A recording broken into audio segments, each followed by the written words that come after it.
Assalamualaikum warahmatullahi wabarakatuh.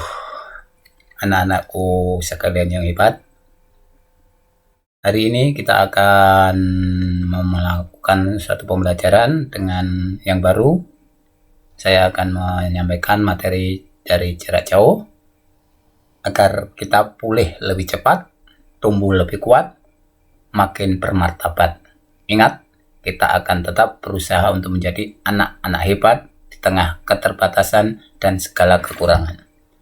Anak-anakku sekalian yang sangat saya cintai, kali ini kita akan bersama belajar mengenal tumbuhan. Pertama yang bisa kita lihat adalah bagian-bagian dari tumbuhan.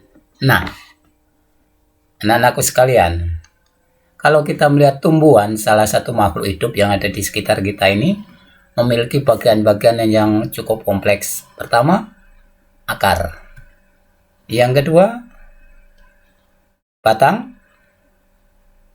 Yang ketiga nanti akan kita bahas mengenai daun. Berikutnya bunga, buah, dan yang terakhir adalah biji. Dimana kalian di kelas 4 ini dengan kurikulum merdeka kita bekerja lebih giat dengan berbagai cara agar kita tumbuh lebih hebat. Jadi perlu kalian ingat bagian-bagian dari tumbuhan, ada beberapa bagian yang utama ini. Kita lanjutkan. Nah, akar yang pertama, macam-macam akar. Kalian lihat gambar di samping ini, akar, di sini juga akar ya. Kalau ini yang bagian atas ini akar tunggang. Akar tunggang.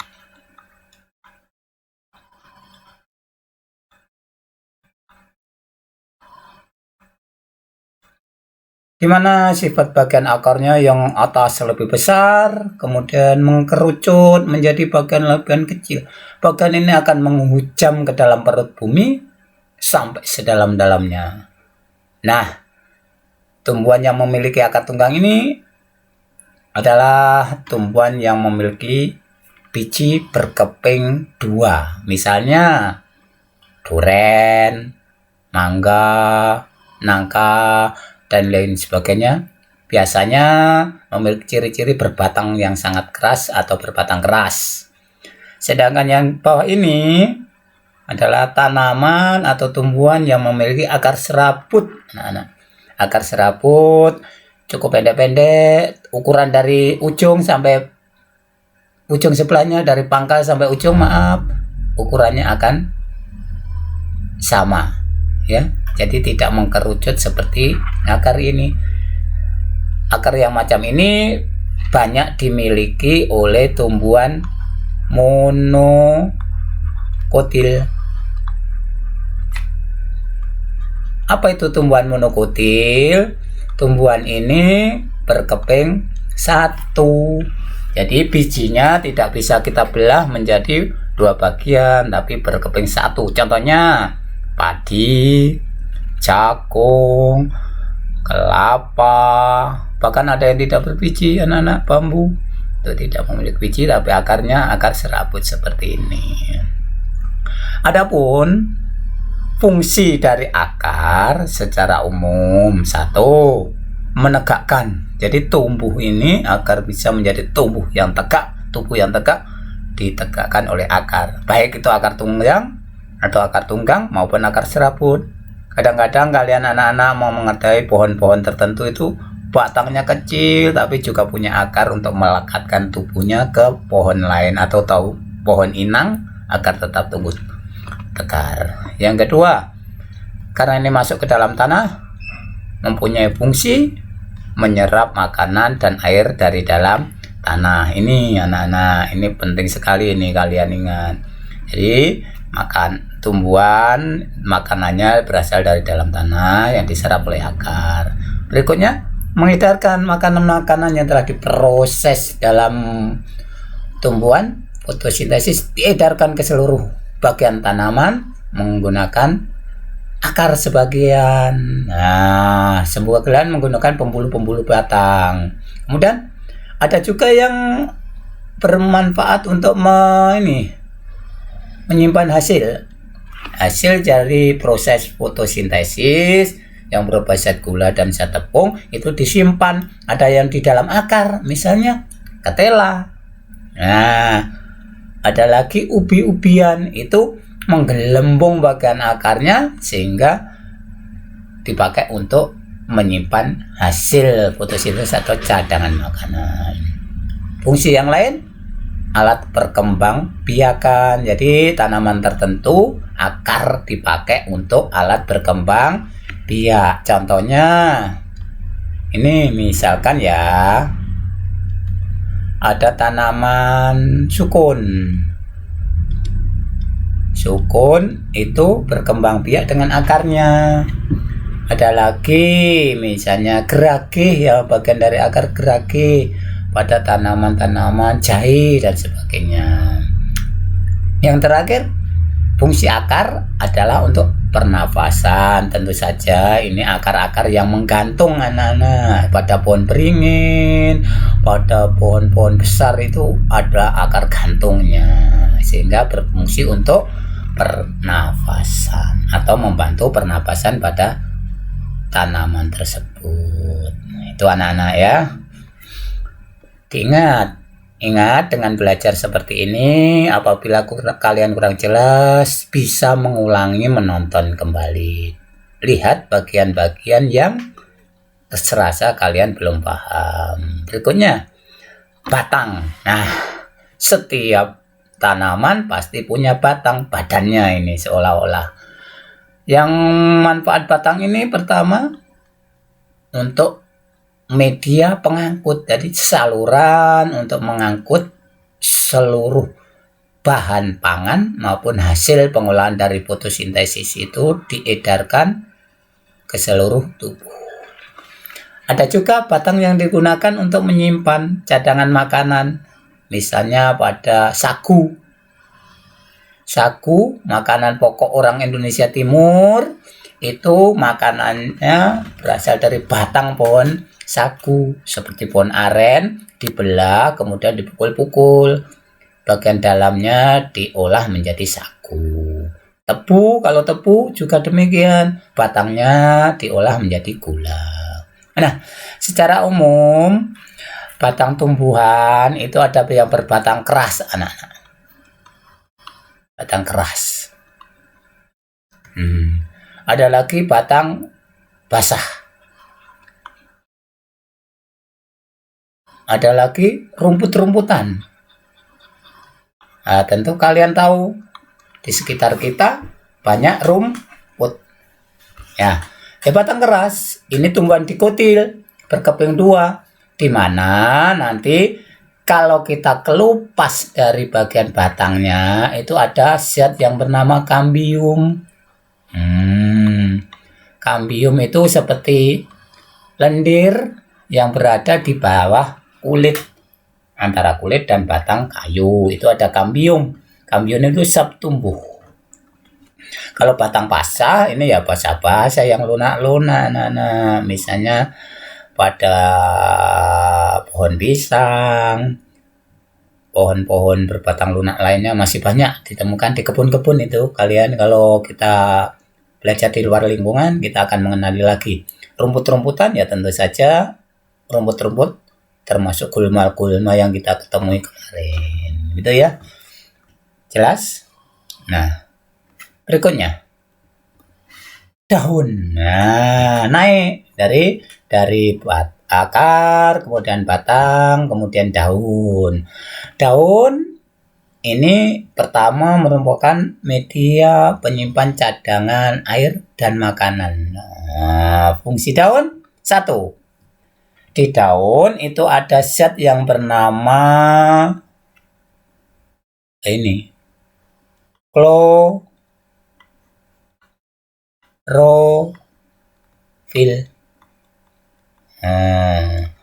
Klorofil itu merupakan tempat terjadinya proses fotosintesis pada tumbuhan hijau. Selain tentunya untuk menyimpan cadangan air dan makanan. Ya, ada ini tumbuhan tertentu menyimpan makanannya di daun. Kemudian alat perkembangbiakan tumbuhan. Anak-anak misalnya ada tanaman namanya cocor bebek. Cocor bebek itu berkembang biak dengan menggunakan daun. Jadi daunnya kalau bahasa Jawa disebut tipositi. Nah, ketika daunnya yang bentuknya kurang lebih seperti ini, ini nanti jatuh ke tanah, dari sini akan tumbuh tunas. Nah, ini dari sudut sini tumbuh tunas. Tunas, ini juga sering disebut dengan tunas adventif. Tumbuhnya tidak di ujung, tapi di bagian-bagian tertentu. Ini untuk perkembangbiakan. Tumbuhan tadi bernama cocor bebek. Kapan-kapan kalau kita menemukan langsung bisa lihat dan bisa kita tanam. Berikutnya alat pernapasan. Jadi daun ini memiliki mulut daun. Jadi mulut daun itu di bagian daun ini ada lubang-lubang kecil yang sering disebut dengan stomata. Stomata itu nama lain dari mulut daun. Nah, mulut daun ini berguna untuk bernafas. Selain itu untuk mengeluarkan hasil dari fotosintesis. Fotosintesis itu menghasilkan beberapa zat tepung, zat gula, serta CO2. Jadi ini ada tepung, menghasilkan tepung, gula atau glukosa, juga oksigen atau yang disingkat dengan O2. O2 itu lambang dari oksigen yang sangat kita butuhkan untuk pernapasan. Itu dikeluarkan lewat stomata ketika terjadi proses fotosintesis. Berikutnya untuk penguapan. Tumbuh-tumbuhan yang hidup di air, daunnya lebar-lebar anak-anak, sehingga butuh alat untuk menguapkan biar tidak terlalu banyak kandungan airnya. Dan terakhir adalah media gutasi. Kita lanjutkan. Nah, bagian ini bagian yang menarik ini, yaitu bunga. Bunga itu kadang-kadang indah sekali anak-anak. Bagian-bagiannya ini tangkai bunga ini. Tangkai bunga itu bagian bunga yang melekat ke batang. Jadi penghubung antara bunga ke batang. Kemudian ada kelopak bunga di bagian bawah bunga. Kalau yang indah, yang paling indah ini namanya mahkota bunga. Mahkota bunga yang warna-warni. Ini biasanya digunakan untuk menarik makhluk lain mendatanginya. Di sini ada putik. Ini putik ini sel kelamin laki-laki atau sel kelamin betinanya dari bunga. Bunga. Di dalamnya nanti ada bakal buah dan bakal biji. Sedangkan ini sari atau benang sari, di sini ada kepalanya sari mengandung tepung-tepung. Apabila tepung sari ini jatuh ke kepala putik, bisa dibawa oleh hewan atau oleh angin. Ini jatuh ke sana, maka akan terjadi namanya penyerbukan. Nah, penyerbukan itu bertemunya serbuk sari dengan putik, nanti akan menjadi buah. Kalau tidak ketemu, ya tidak. Hewan yang membantu misalnya adalah kumbang. Kumbang, ya, dibantu oleh ada kumbang, ada kelelawar. Kalau pisang itu kelelawar. Itu boleh juga oleh angin karena ini serbuk. Nah, kumbang di sini itu biasanya ada nektar. Nektar itu calon untuk membuat madu. Jadi kumbang atau lebah itu suka datang ke bunga untuk mencari madu. Tapi anak-anak ada bunga-bunga tertentu yang terpisah. bunga yang terpisah itu misalnya jagung, ya, ada salak, dan beberapa bunga yang lainnya. Kita cari nanti, kita temukan nanti. Kalau tidak menemukan, biasanya kita akan sulit membahasnya, ya. Ini bunganya terpisah. Jagung itu bagian yang atas itu bunga jantan, bagian yang bawah yang jantan itu kalau bahasa di sini itu bagian betinanya. Nah, ini akan terjadi penyerbukan bila jatuh dari atas ke bawah. Itu bunga, ya. Saya kira cukup jelas bunga. Lanjutkan. Nah, setelah bunga tadi terjadi penyerbukan, jadilah buah. Bagian-bagian buah ini buah apa, anak-anak? Mangga. Tentu saja jelas ini sebentar lagi musim mangga. Ini ada bagian yang luar, ini namanya kulit buah. Bagian yang tengah ini daging buah. Ini bagian yang tentu saja kalian sangat sukai. Nah, di dalamnya ini ada biji.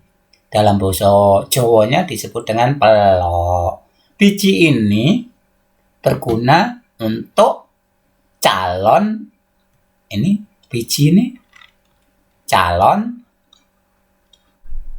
tanaman baru.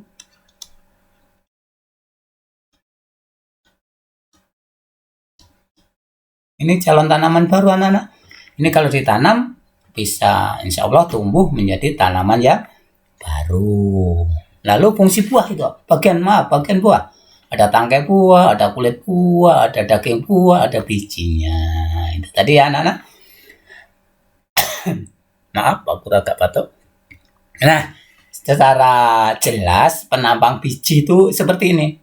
Ini dikotil berkeping 2. Apabila kita biarkan seperti ini, kacang ini ya, anak-anak, kacang-kacangnya masih utuh, kemudian kita tanam, ini calon individu baru. Batangnya nanti keluar akarnya dulu, terbelah menjadi 2, kemudian tumbuh ke atas. Ini nanti kalau tumbuh keluar daun, di sini keluar daun, di sini akan muncul lagi daun, ini muncul daun, dan seterusnya hingga tumbuh menjadi besar. Itulah, anak-anak, sepintas penjelasan Mbak Guru tentang bagian-bagian tumbuhan. Dan jangan lupa, kita adalah sahabat alam. Jadi lingkungan yang kita tanami berbagai jenis tanaman di sekolah kita, apapun wujudnya, pasti ada manfaatnya. Jagalah dan lestarikan. Ingat, tetap jaga kesehatan agar kita tumbuh lebih cepat, pulih lebih cepat, tumbuh lebih hebat, dan bermartabat. Terima kasih. Jangan lupa, kalian bisa mengerjakan tugasnya di link bawahnya. Nanti akan ada link, bisa kalian klik. Ada tugas, kurang jelas bisa melihat videonya secara berulang, bagian mana yang kurang jelas. Mudah-mudahan Pak Guru bisa membantu kalian menjadi anak-anak yang hebat. Akhirul kalam, wassalamualaikum warahmatullahi wabarakatuh.